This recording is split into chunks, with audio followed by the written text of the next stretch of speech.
Welcome to your daily roundup of iPhone 14 news. We have a ton of tidbits, and so let's delve into it. So the first report's from Shrimp Apple Pro, who tells us we can expect performance upgrades with the regular iPhone 14 models, even with the same chip. So in case you weren't aware, the 14 and the 14 Max are going to retain the A15 chip, and only the Pros are getting the A16 chip. Now this technically is going to be an upgrade over the regular 13s because the A15 in this is the 5-core GPU version we saw with the 13 Pros, and so that's one additional GPU core for the regular 14s. But otherwise, yes, we were expecting pretty minimal performance upgrades, but now Shrimp tells us that no, we could see some performance improvements in other areas instead.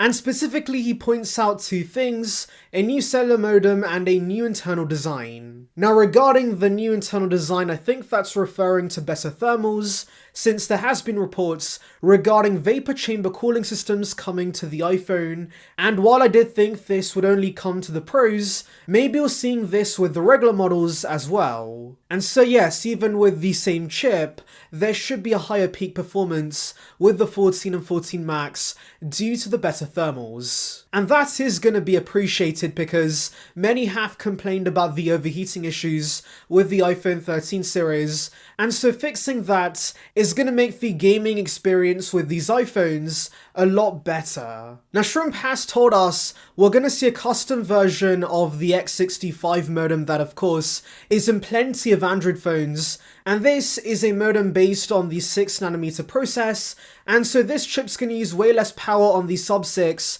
and millimeter wave 5G bands while giving you higher performance. It's also going to be a smaller chip, and so that space can be used towards other components like a larger battery inside, and this also supports Wi-Fi 6E, so we could see that, and essentially that should give you much better Wi-Fi performance. So yeah, pretty hyped about these modem upgrades, particularly with the efficiency, because in the past 5G has ruined battery life for these phones, and so making the modem more efficient and giving us better battery life is really going to be quite nice. Also, do remember there's going to be 6 gigs of RAM as standard across the lineup now, so even with the same chip, there should be multitasking upgrades with these regular iPhones because of the RAM boost. So yes, on the whole, this is great news, and for those worried about the lack of upgrades with the regular models, I'm glad this report does suggest otherwise. Anyways, moving on to some supply news, Quo does tell us a relatively new Chinese manufacturer called Sunny Optical is going to be producing the 7-element lens for the main sensor with the 14 series. Now this is quite surprising because Apple usually relies on manufacturers like Largan and Genius, but if I were to guess, I'm assuming Sunny's offering better prices since they're a relatively new manufacturer, so of course Apple wants to maximize their profits, and so they're getting most of the iPhone 14 orders. Talking about maximizing profits, we also have a report saying the display quality between the Pros and the regular models are actually going to vary massively because, according to the elec, Samsung Display is going to use their newer M12 displays for the Pro models that have better pixel quality, but the regular models are going to stick to the previous gen M11 displays. Now the report does say most users are likely not going to notice this, and I do personally think that's also going to be the case, but of course Apple's clearly doing this to reduce the cost of producing these iPhones. Also do remember that the Pros are getting LTPO 2.0 tech. That means their display can go from 1Hz to 120Hz, whereas the regular models are fixed at 60Hz. And so for those wanting the best tech available, definitely get the Pro models instead. Anyways, moving on to the color options for the regular models, we have a new report telling us we might see less options this year with the 14 series. So there was a report from McGuire Woods telling us we could see green, purple, blue, black, white, and red.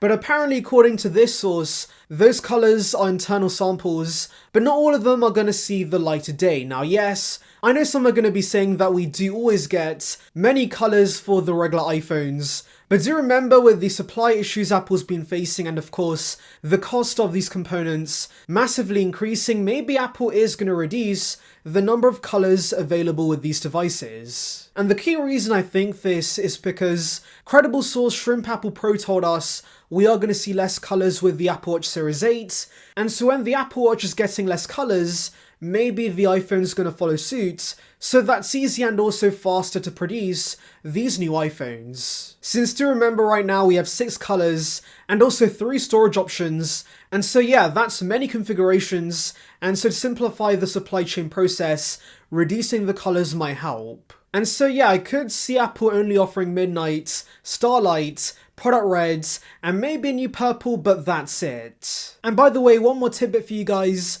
but another source says that we could see 8 gigs of RAM with the 14 Pros on certain storage tiers, much like the iPad Pros, so we could see 8 gigs on 512 gigs of storage, 1 terabyte, and 2 terabytes. Now this already is a common practice in the Android world, and to be honest, I don't see Apple adopting this. You see, Apple gave us more RAM with the iPads on specific storage tiers because it would help production, since of course M1 was already in the Max, and many getting 1 terabyte and 2 terabyte Max are getting 16 gigs of RAM, and with the M1 being a system on a chip, giving the iPad 16 gigs of RAM and simplifying the supply chain made sense. But that's not the case with the iPhone, because this is getting its own A16 chip, and yes, one could argue that those recording 8K with the 14 Pros are going to get the high storage tiers, but ultimately with every other source telling us Apple's going to stick with 6 gigs for the 14 Pros,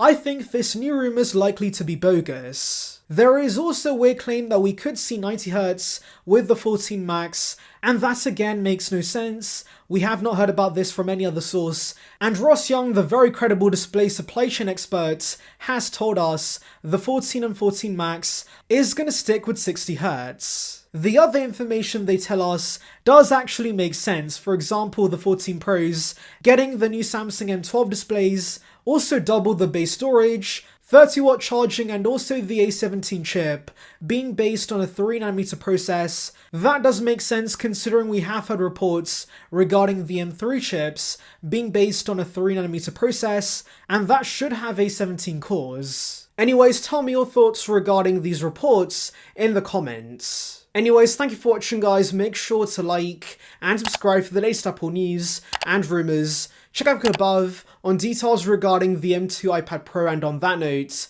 see ya peeps.